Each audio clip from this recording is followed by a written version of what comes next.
Welcome, everyone, and thank you for joining us today for Zions Bank's third quarter economic and market report. We present these events quarterly to keep our valued clients and the community up to date on the latest economic and market trends. I'm Bart Todd, economic analyst for Zions Bank, and I'll be your host for today. Let's begin with opening remarks from Scott Anderson, President and CEO of Zions Bank. Well, thanks, Mark. And I'd also like to welcome you out to our third quarter economic and market update. I appreciate you all being here with us today, and there's a lot to talk about. As I've looked over the last few months, you have to admit that it's been a time of transition for the US economy and markets. Some indicators are showing continued growth, while others are reflecting slowing conditions. The gross domestic product contracted for the second consecutive quarter, which is a popular indication of a recession, but many believe we are not in a recession. The labor market continues to grow, with the unemployment rate dropping last month back to pre-pandemic low. While the COVID pandemic is receding in many parts of the world, we still live in a COVID economy. Supply chains were disrupted early in the pandemic and continue to experience struggles today. China's zero COVID policy has further disrupted the production and shipment of many products throughout the world. And the recent military tensions between China and Taiwan will likely cause further disruptions in supply chains to America. And then we still have the war in Ukraine, and it's still sending shocks to the market. We all remember oil prices surged to $130 a barrel earlier this year. And while oil prices have dropped back below $100 a barrel, there are risks of future shocks in the future. But the most difficult struggle facing consumers in America and throughout many parts of the world is high inflation. Recent price increases have been the highest in 4 decades, and the inflationary pressures have been much more widespread and persistent than many had expected. This morning, we received new inflation numbers. They showed that national price increases slowed last month. The national inflation dropped from 9.1% to 8.5%, which is actually lower than the consensus expectation. The hope is that inflation has peaked and it will continue to head down, but we'll still need more time and more information to know for sure. High inflation creates distortions in the economy and to consumers and families. Inflation is like a regressive tax that predominantly impacts low-income families. High prices force them to decide between putting food on the table and getting gas for their cars. The Federal Reserve has been aggressively fighting the high inflation over the past few months. Earlier this year, the Fed began increasing interest rates, and the Fed funds rate now is around 2.5%. The Fed is also shrinking its balance sheet, primarily by allowing some of its holdings of Treasury securities and mortgage-backed securities to expire. The Fed has indicated that it will continue to increase rates over the next few months and will likely maintain higher rates for the foreseeable future unless recessionary pressures recede. But today's numbers have many thinking that instead of a 75% additional increase in September when the Fed meets again, that they will look at a 50% increase. And while it is necessary for the Fed to increase interest rates to address price increases, it will cause the economy to slow. But the Fed is hoping for a soft landing in which the economy slows but does not fall into a recession. Our regional economy continues to be resilient. Job growth is slowing in Utah and Idaho, but it remains positive. The unemployment rate is very low in many parts of the West, and labor shortages continue to constrain potential growth. And inflationary pressures in our region are even more pronounced than the nation because of tight economic conditions. Real estate in our region has been impacted by higher interest rates coupled with overall inflationary pressures.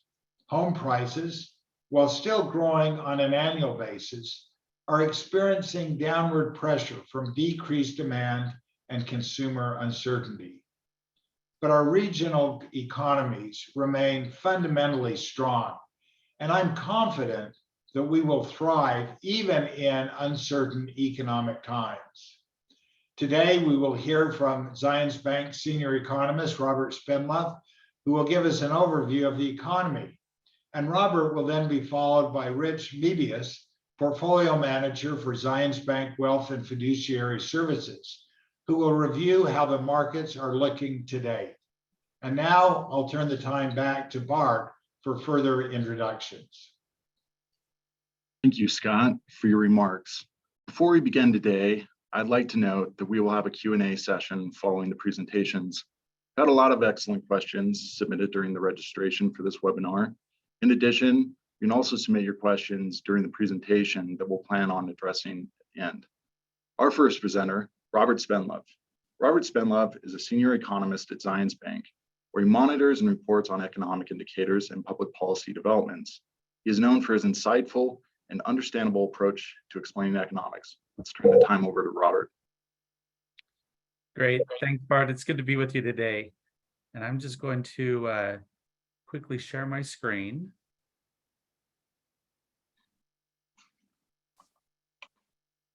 Can you see that? Okay. So it's it's been a very interesting few months since our last seminar. The economy, the conditions that we're seeing really are very unique and very kind of historically different from what we've seen in past economic cycles. And so there's been this ongoing debate among economists and really around the country right now, and that is whether we're in a recession right now. And so, as I've been going around to different groups over the last few weeks, I've been asking them and saying, okay, what does the economy look like? And so there's kind of three different scenarios that could be happening. And one of the struggles is we really don't know right now. Even economists don't really know what's happening right now. But so these are kind of the guesses. Number one is that we're in a recession today, that the economy is contracting as we speak. Second scenario is that we're not in a recession right now, but one's on the way in the next 12 months. And then the third possible scenario is that the economy is slowing, but we'll be able to avoid an actual recession. And all three of these scenarios are certainly possible. And I'm just going to walk through a couple of these scenarios, and you can kind of see how even the data that we're all looking at doesn't have a lot of clarity right now. And that's kind of the nature of an economy that's in transition and is changing in real time. So one of the main indicators of the economy is gross domestic product. Gross domestic product is the value of all goods and services in the economy. It's the broadest measure of the economy that we have. And one of the popular definitions of a recession is 2 consecutive quarters of contracting gross domestic product, or GDP. Well, we got new data for the second quarter last week, and it showed that in the second quarter, the GDP contracted, following a contraction in the first quarter. So using the popular definition of a recession, that would lend credibility to the argument that our economy is in a recession right now. Now, there is a much more technical definition of a recession, and recessions are defined by an organization in Washington, D.C., comprised of economists from around the country. And the bottom line definition is a recession is an extended period of broad-based contraction across the economy. And that group won't weigh in on whether we're in a recession right now. They essentially come back, it could be a year from now when they actually, if we go into a recession, they actually time that. And so, but the popular definition is still there. And so a lot of people feel like we are in a recession.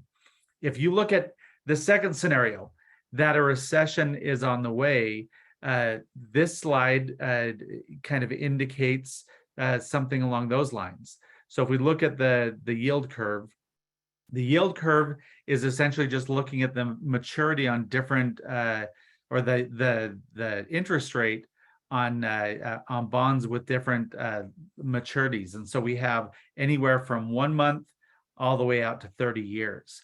And that yield curve should be upward sloping, and a year ago it was. Well, today that yield curve is inverted. So the yield on a 2-year note is higher than the yield on a 10-year note. In fact, right now, even the 6-month note is higher than the 10-year.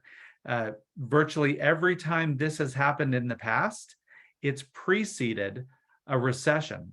So so this is kind of a sign, at least from markets, that a recession may be on the way, or at least the markets see the possibility of a recession on the way. But then under the third scenario, and this is why everyone's kind of scratching their heads, if we look at the labor market. So on the first Friday of every month, the Department of Labor releases the monthly estimate of job growth. So we got this last Friday. So this is brand new data. It's the most current that we have. And it was a gangbuster job report, growing by 528,000 jobs in July. And that's following a year of very strong job growth. We've been averaging about 400,000 jobs a month added to the US economy.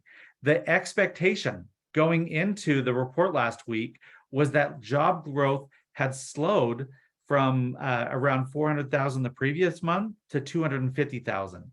The actual number was twice as high as analysts were expecting, and it also is an escalation, or the growth accelerated compared to the previous month.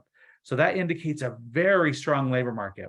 If we look at the unemployment rate, going into the recession and the pandemic, in February of 2020, the unemployment rate was 3.5%. That represents the lowest unemployment since the early 1960s. Now, when the pandemic hit, that unemployment rate spiked all the way up to nearly 15%. Well, where is it now?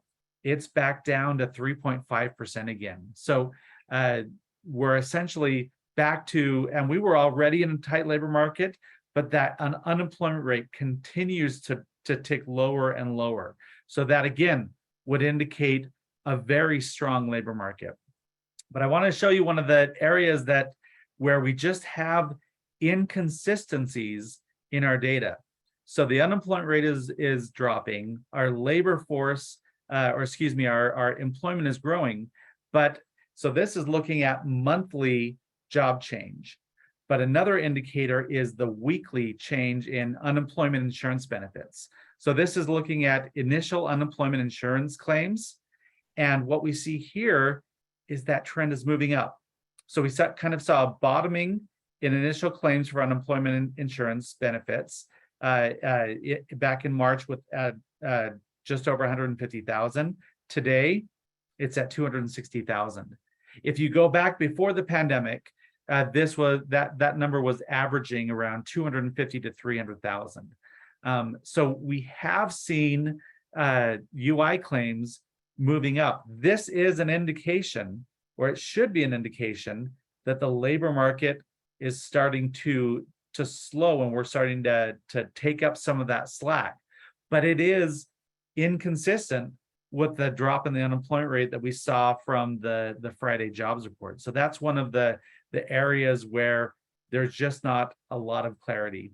When we look at job openings, so this is a separate report from the Labor Department, shows that we continue to have many more jobs than we have, many more openings than we have hiring in the labor market. Right now, there are about 2 job openings for every unemployed person in America. Now, we did see that move down a little bit.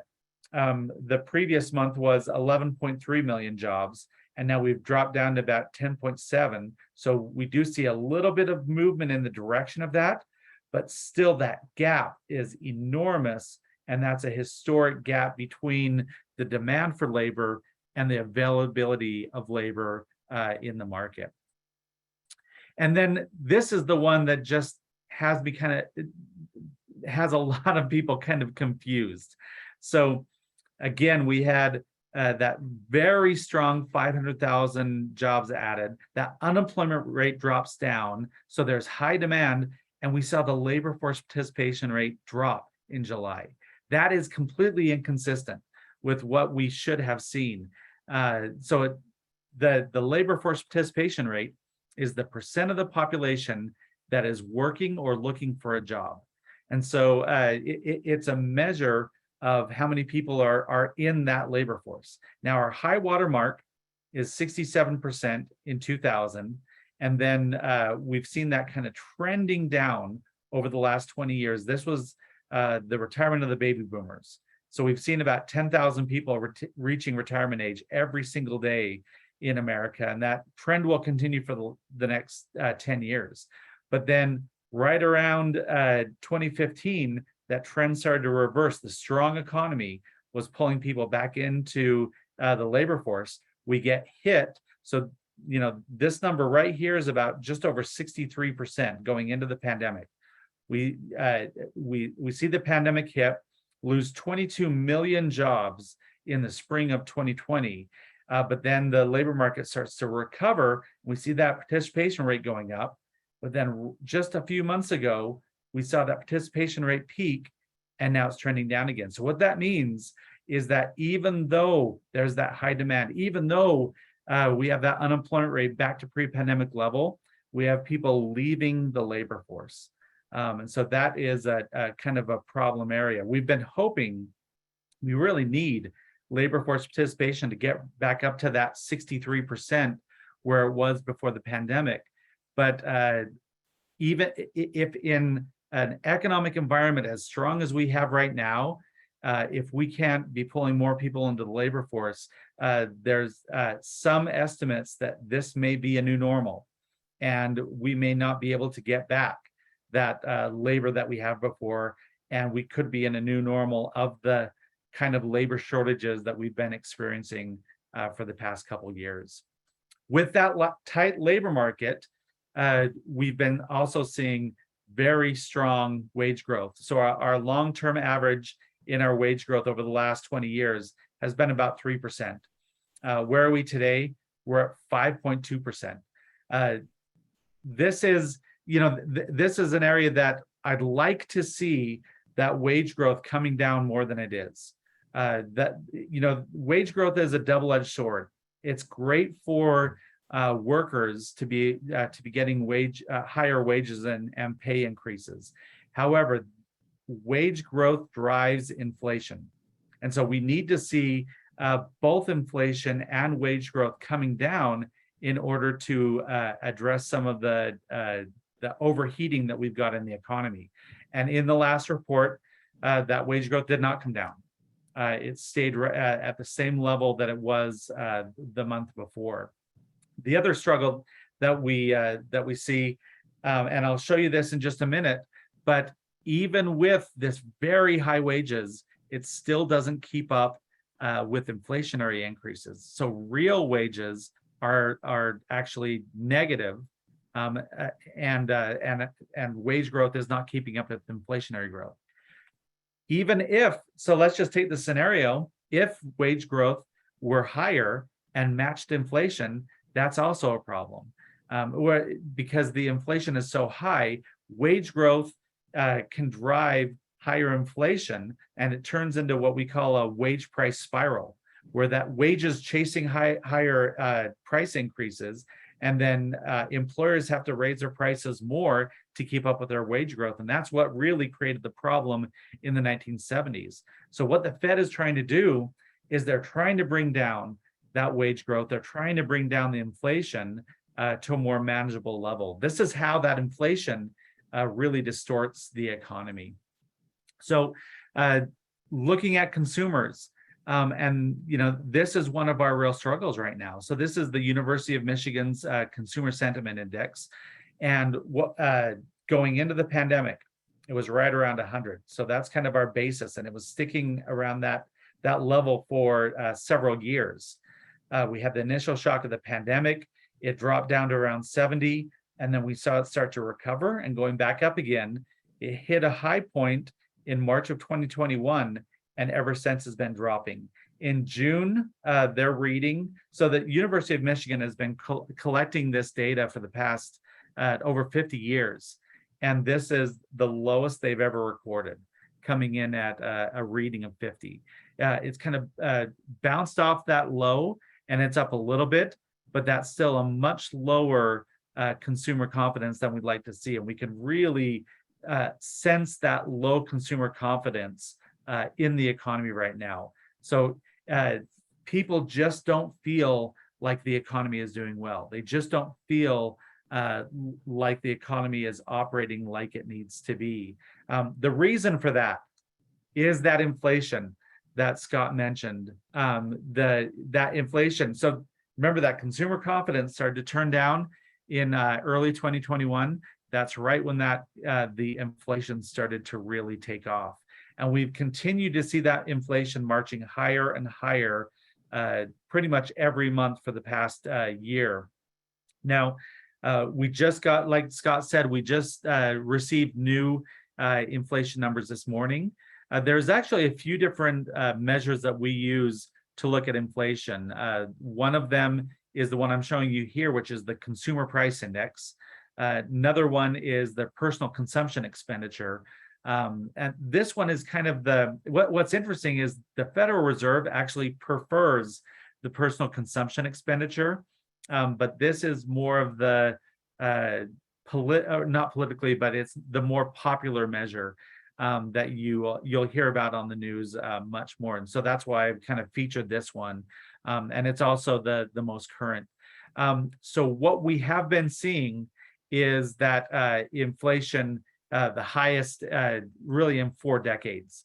And not only is it the highest that we've seen since the early 1980s, in that period of the early 1980s, that inflation was moving down. So you really have to go back to the 1970s to see a period when inflation was moving up the way it's been moving up in the last few months. But what I want to do is I want to kind of zoom in on what we've been just seeing for the last few years. And so that part of the debate, so the numbers this morning were actually really good. The report was better than expected. And so I'm just going to walk through a little bit of this. The prior month was 9.1%. We were expecting 8.7%, came in at 8.5%. So a really good reading, lower than analyst expectation. The other area that we look at is this month to month. This month to month has been moving up for the past few months. So the last month was 1.3%. We were expecting 0.2, and it came in flat. So that's a really good indication. But the question though is, has that inflation peaked? And I'm just going to jump back. If you look back in the 1970s, you'll notice several false peaks. And we've seen a couple of those in this cycle too. We've had a couple of false peaks. So while it looks like this inflation has peaked, it's too soon to tell for sure. We're going to need several more months of information to know whether this inflation really has peaked and whether it's actually starting to move down. This is what the point that the Federal Reserve has been making too. They want to see clear signs that inflation is moving down before they'll start to change their policy activities that they've been using for the past few months. When we look more regionally, one of the things that we've seen is that inflation is much higher than the national level, coming in at 9.6%. But there are also good signs that we may have peaked in our region as well, kind of maxing out earlier this year at over 10% inflation. it's starting to come down. But again, you see that kind of movement where that inflation started to move up in March, and you'll see this trend kind of carrying through in several of these slides. The inflation really started to take off in March of 21, and then in July of 21, just about a year ago, we started to disconnect from the nation and see even higher inflation than the national level. When we look at, so one of the things the Fed does is they really like to focus on what's called core inflation. And the reason for that, food and fuel are very volatile. And we've seen that with oil prices recently, where oil prices jumped way up, and then they have been dropping back dramatically too. We've also seen that with wheat prices recently. And so what they do is they strip out food and fuel, and that's what they call core inflation. So what do we see? And that's kind of an indication of underlying inflation and underlying demand. And so that's really what the Fed wants to be looking at. The Fed's goal, they want to have 2% core inflation. And you see that inflation was right around that 2% for a long time, for 20 years. Again, started to take off in the early parts of 21. Now that inflation is at nearly 6%, so 3 times as high as the Fed would like to see. But when we jump up again to some of these indicators, we see that there was an expectation that core inflation was going to accelerate this morning, and it actually stuck at that 5.9%. And then on a month-to-month basis, last month was 0.7%. The expectation was that it would be 0.5, and it came up in at 0.3. So again, another really good indication that at least right now, we're starting to see a deceleration of those inflationary pressures. And why is that important? So what this is showing on the left is just the impact, that negative impact of inflation, where when you look at per capita disposable personal income, if you just look at current dollars, non-inflation adjusted, people are actually earning more than they were a couple years ago before the pandemic. But when you include inflation, you see that on a per capita basis, people are at or below their earnings from before the pandemic. If you look at retail sales, very similar dynamic, where if you just focus on top line current dollars of retail sales, it appears that that companies are doing very well and seeing very strong profits. However, if you adjust for inflation, you see that over the last few months, real profits have been declining because of that impact of very high inflation eating away the value of those. So one of the big struggles, of course, is that inflation going to come back down? And this is a real struggle. So if you go back, over the last 18 months or since that inflation really started, as that inflation was moving up, analysts kept saying that it's going to come back down to 2%. The higher inflation got, the more analysts kept forecasting that it was going to, on its own, return back to 2%. And we just haven't seen that. So that's why the Fed has become very reluctant to say that on its own, that the inflation is going to return back to the previous level of 2%. And the reason for that is the next slide. So we're going back to the University of Michigan survey. And one of the questions the U of Michigan asks is, what do you expect inflation to be a year from now? And the reason why that matters is if consumers expect inflation to be higher, it becomes entrenched and it actually becomes self-fulfilling. So if people expect inflation to be higher, it will be higher. And they adjust their behaviors based on that expectation. And you see that while inflation expectations were actually dropping for several years, where are they today? They're over 5%. So lower than the actual that we're seeing right now, but consumer expectation of inflation is way too high. And the Fed so not only does the Fed want to get the inflation down, the actual inflation now, but they've got to get those expectations down as well. They've got to reset people's expectation of future inflation. So we are starting to see some signs, and the report today is consistent with what we've been seeing just over the last few weeks. Again, it's very short term and it's too soon to tell for sure, but we have seen commodity prices dropping. You can really kind of see that turning point in mid-June where commodity prices started to drop. This is oil prices, but then we've also seen wheat prices, copper prices, lumber prices, all starting to come down. And the reason they're coming down is it really is the effect of the Fed actions. They've been decreasing consumer demand. They call it demand destruction. And the Fed actions have been decreasing consumer demand and bringing down some of those commodity prices, but they are very volatile and they could turn again. So that's something we're watching closely. Home prices are very sensitive to Fed actions, and we have seen home price appreciation peaking, especially in our region. Idaho is a great example of that.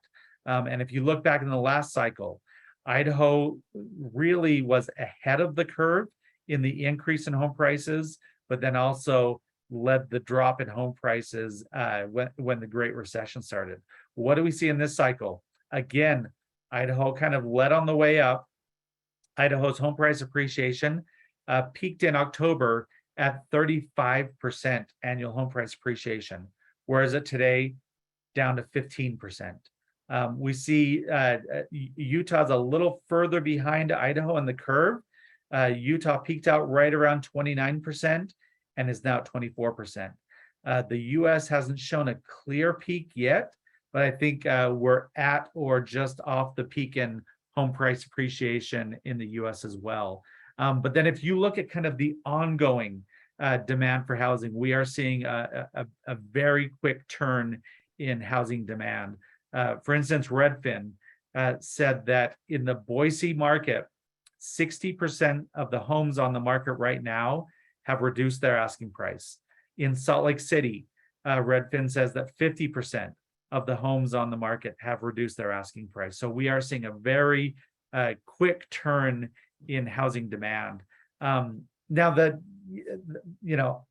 question is, are we going to go back to the 09-010 timeframe or scenario where we see a dramatic widespread drop in home prices? I don't think we're going to return to that. I think there is still a very large demand for housing in our region, and we continue to have a deficiency in housing units. And so I think that housing demand will slow and is slowing now. Home price appreciation will continue to slow, but I don't think we'll go into the period like we saw in the Great Recession, where we had widespread contraction in the housing market. So the Fed, in reaction to this, the environment that we're seeing, like Scott said, has raised the federal funds rate to 2.5%. The other interesting thing, so there's two things I just want to point out quickly with this. The first one, the Fed calls it the long run rate, but another term for that is the neutral rate. So it's the rate at which the federal funds rate is neither accelerating or decelerating the economy. And their estimate is that it's at 2.5%. Well, so that's right where the Fed funds rate is right now. So if you listen to Jerome Powell last week, he said, we're now at the neutral rate. And so then the next question is, well, where is the Fed going to go? And so this is kind of when the Fed meets, one of the things they do is they provide kind of it's not really a forecast, it's more of an expectation or a forward-looking indicator of where the Fed is going to go. And so then the next question is, well, this is the neutral rate, where are they going to end? We call that the terminal rate. And so you see the Fed has essentially said that their terminal rate will be right around 3.5%. So the Fed has said they're going to continue increasing interest rates by up to just under 3.5% by the end of this year, and then just over 3.5% mid next year. So the kind of my expectation is that in September, we'll see the Fed increase rates by another 50 basis points. And then in the next couple meetings, we'll see probably smaller 25 basis point increases till they get to that terminal rate of around 3.5%. And one of the other theories, and we've seen this just in the last week or two, markets were expecting that the Fed that it might hit that terminal rate of 3.5%, but then they back off very quickly and drop those rates back down. I don't think that's going to happen. And the reason is what we're looking at here. This is looking at inflation and interest rates in the 1960s and 1970s. And you see that inflation in dark blue starts to take off in the 1960s. The Fed raised interest rates to bring down that inflation, and they triggered a recession.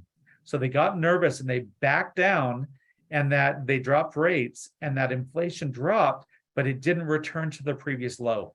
And then it started to heat up again. The Fed increased rates to fight that inflation. They triggered another recession, and they got nervous and they backed down again. The inflation dropped down, but again, it's at the low is higher than the previous low. And then we really saw the bad inflation in the late 1970s. And it wasn't until Paul Volcker came in, got really serious about that inflation, raised interest rates to around 20%, triggered 2 recessions. But he said, I'm going to do everything in my power to stop this inflation. But that's what it took, because in the 60s and 70s, the Fed didn't act strongly enough to really stop that inflation. And so Jerome Powell and the Fed are looking at this chart. This is what's driving their decisions right now and their commitment to not dropping rates. Just looking regionally real quick, we continue to be a very strong economy. Population growth in our region is really strong.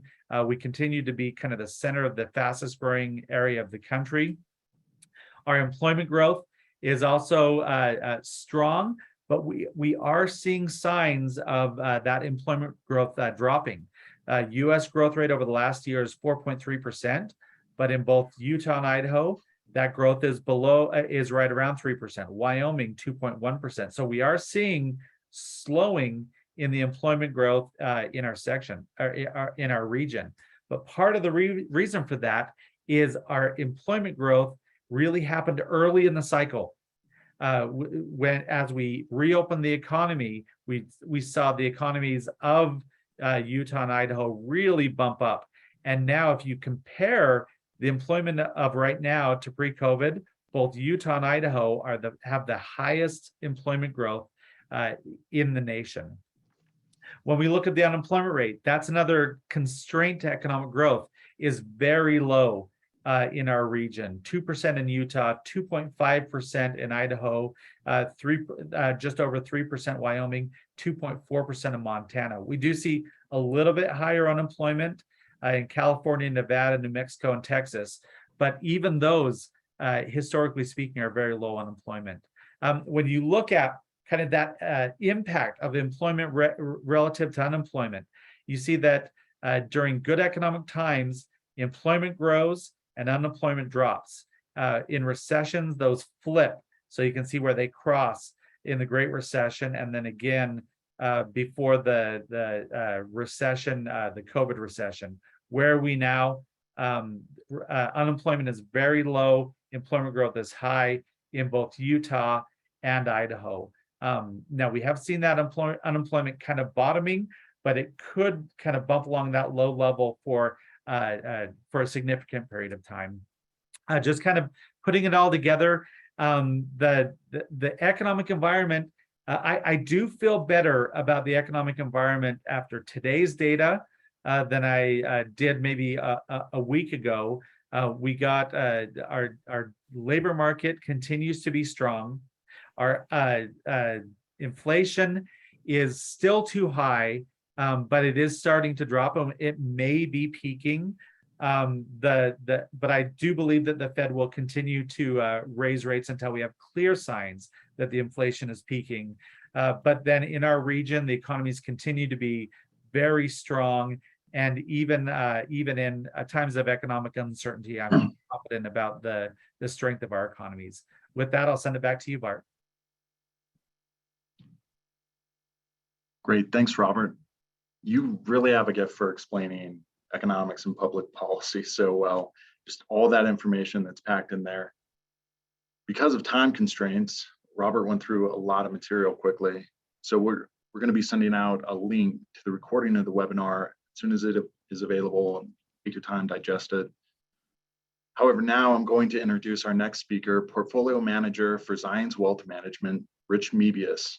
Rich has over 16 years experience in the financial services industry. He works with high net worth clients, institutions, nonprofit organizations, and other entities, implementing investment strategies to meet the client's goals and risk and manage risk. I'll now turn the time over to Rich. Great, thanks Bart for the intro here, and let me pull up my slides and just make sure you can see that okay. We good there? Great, thanks. So I've labeled my presentation a market trying to navigate the transition. As Robert went through a lot of economic data, you can see that the market has been challenged trying to work through a lot of what we're seeing. Again, a lot of it has been mixed messages and mixed signals. And looking historically, there's not a lot of correlation to what we're seeing right now. So it does increase some of the volatility that we've seen. And that's something that I will talk about in the presentation. So I don't know if you're like me, a lot of you probably don't want to revisit the first half. So I'll just spend a brief amount of time looking here. The first half of the year from a market standpoint was historical, and that's certainly not in a good way. About every sector and investment class was negative, and by a significant amount for the first half of the year. The one exception to that, if you look on here, is commodities. That has been one of the more positive areas of the market. And when you go to the gas station and fill up your car, that makes a lot of sense why that would be positive for the year. When you look on here for the first half of the year, the S&P 500 was down 20% in the first half, putting that main benchmark into bear market territory. Also, the more risky parts of the market, the technology and small cap, fared even worse than that. And the areas that are a little bit more conservative, or for conservative investors, I should say, they have seen something that they haven't seen before, and that is, in particularly in bonds, being down about 10% for the year. So really dramatic sell-off that we've seen in the first half of the year. And when we break it down by sector, you can see again that the risky parts of the market were more negative there on the bottom. And if you look at from the all-time highs, which were sometime between late fall and early this year, those drawdowns have been even more significant than what we've just seen year to date. Those defensive areas and dividend sectors of the market have fared much better. And again, as I mentioned on commodities, when you see energy returns, those have been the lone positive sector for the year. So what made the first half of the year historic, again, and not in a good way? When you look at this chart, this is just a blend, a 60-40 blend of the S&P 500 and the main Bloomberg aggregate, which is that bond benchmark. And again, that economic backdrop that Robert talked about led markets to where they are now. And when you look at the chart, we're seeing returns really as bad as what we've seen in the financial crisis of 2008, 2009. And well, I would argue that the markets have priced in the worst case scenario from the economic news that has been coming out. We're nowhere near that same environment.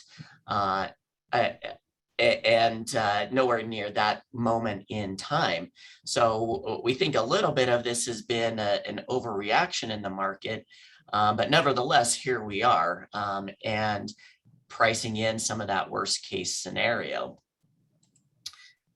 Fast forward then to July. As we look at July, it was hot, not only in temperature, but also in performance from the markets. July was one of the best monthly performance numbers that we've seen in a long time. Was the highest return in the S&P since November of 2020, and the best July performance since 1939.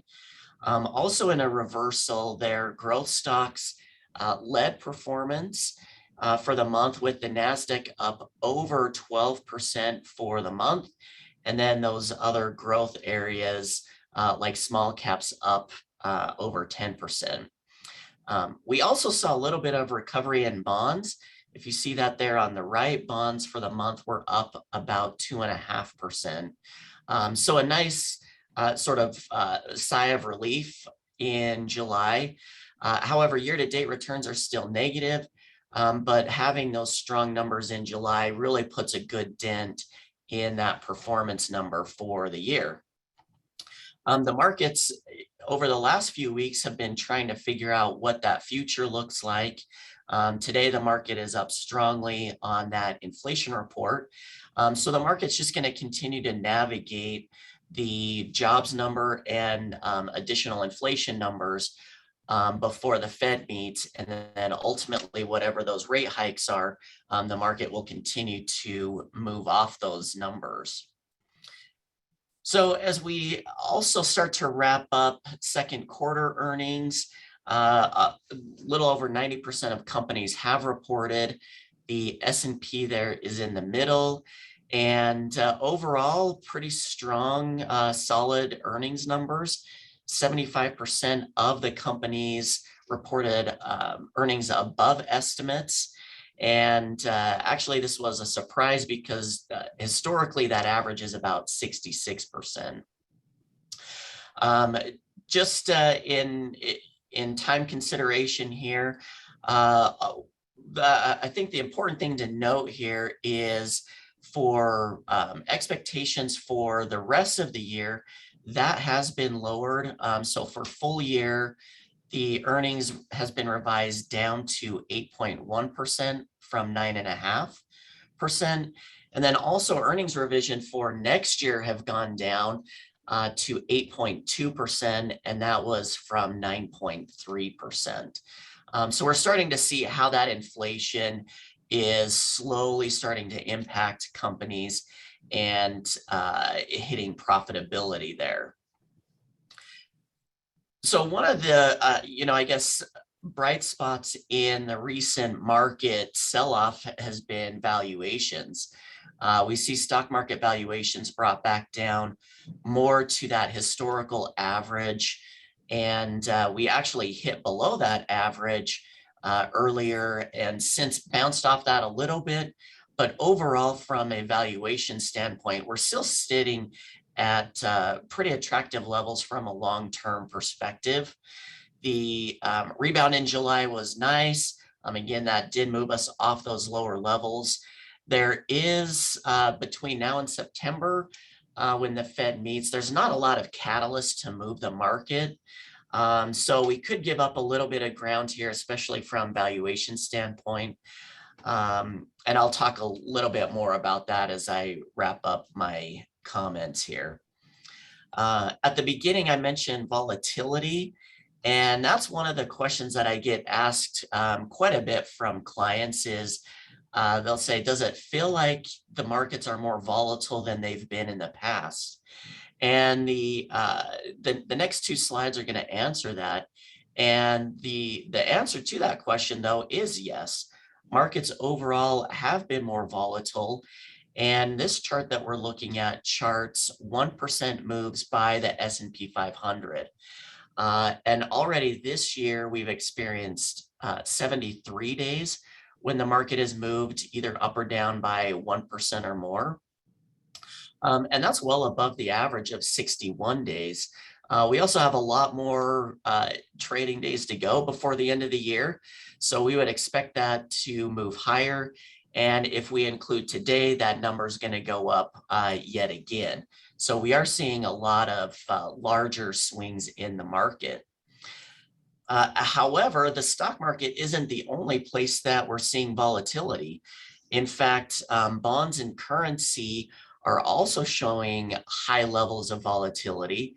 And in fact, if you compare the volatility in bonds and currencies to stocks, the stocks have the lowest volatility compared to these other areas.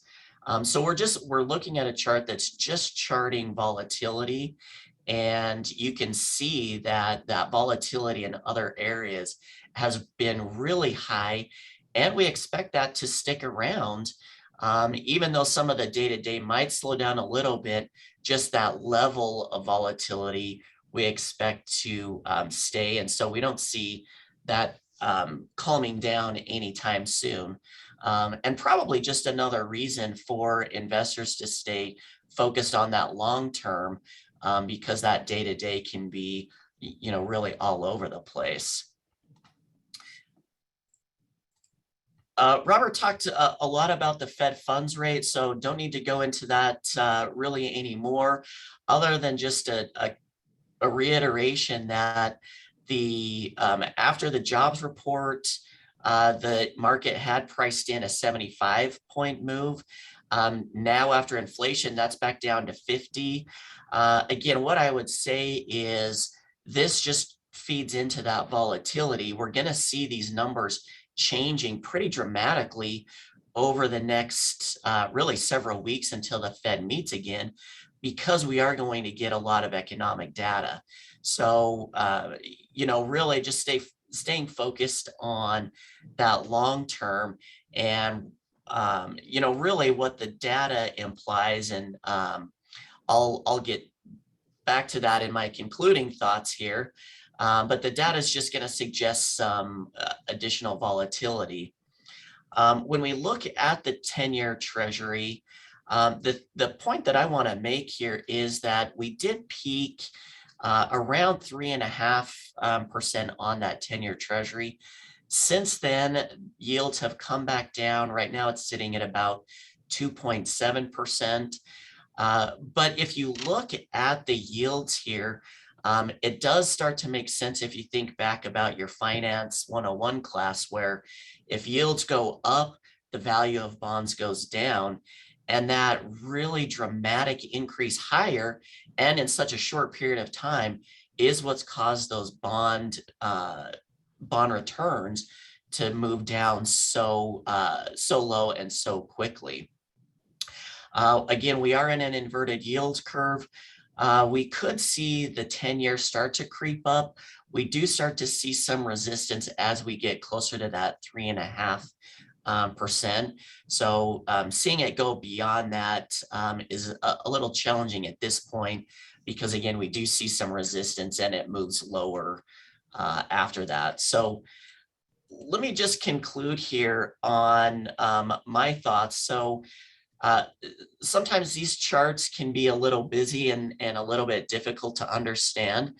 But if we break it down to this, the market is always forward looking.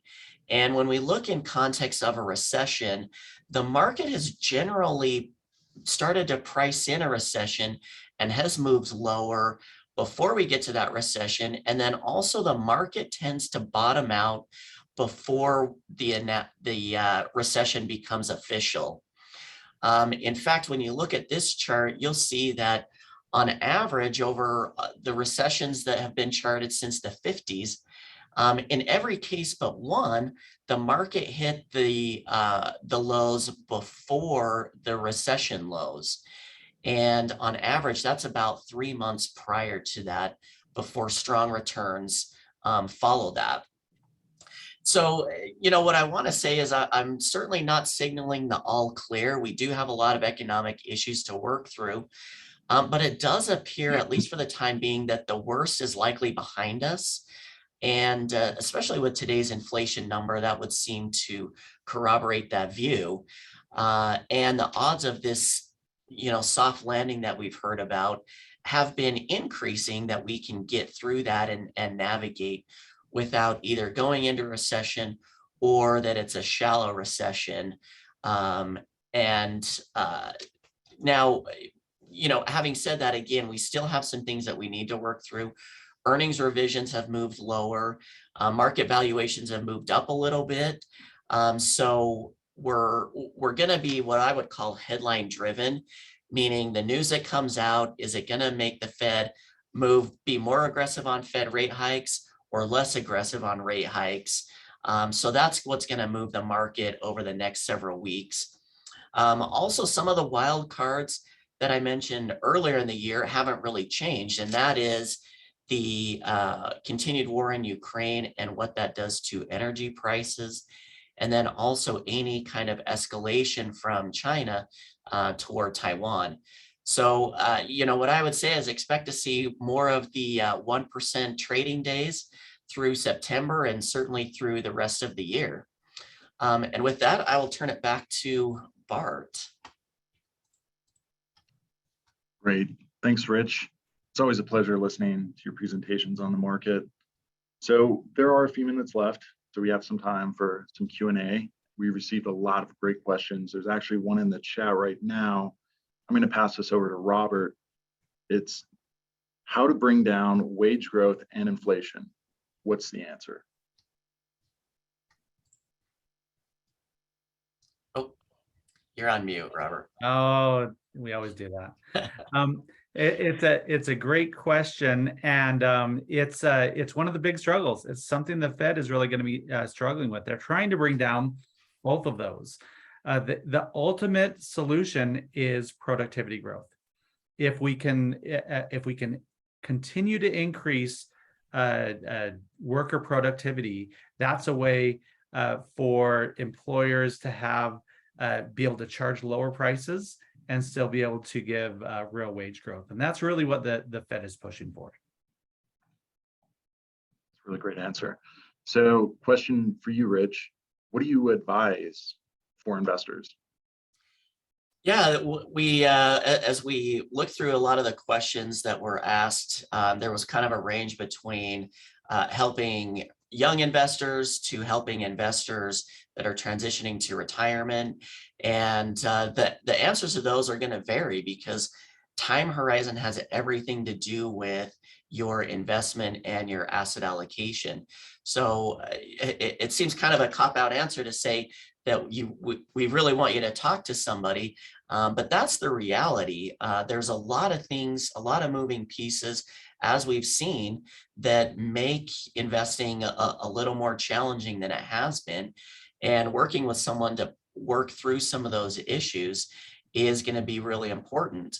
What I would say now versus maybe a year ago is for those conservative investors, yields on bonds are more attractive than they have been. When we talked about a year or a little over a year ago, it was tough to get a little over 1% on bond yields. We're seeing significantly higher rates than that. So there's some things that have changed, and certainly with the pullback in the market, it makes things more attractive. But again, we want to make sure that allocation is appropriate for you, because ultimately that's what's going to drive returns, but also what's going to keep investors invested and staying the course, which is really the most important. Yeah, no, that's such a great answer. We talked a little bit about the intertemporal choice, and that is kind of the importance of meeting with someone who really knows what's going on and they can really help you reach your goals. So thanks so much, Robert and Rich, for sharing your timely outlook for the third quarter of 2022. Your valuable insights allow us to keep up with the economic and market trends and help our bankers and clients to make informed decisions.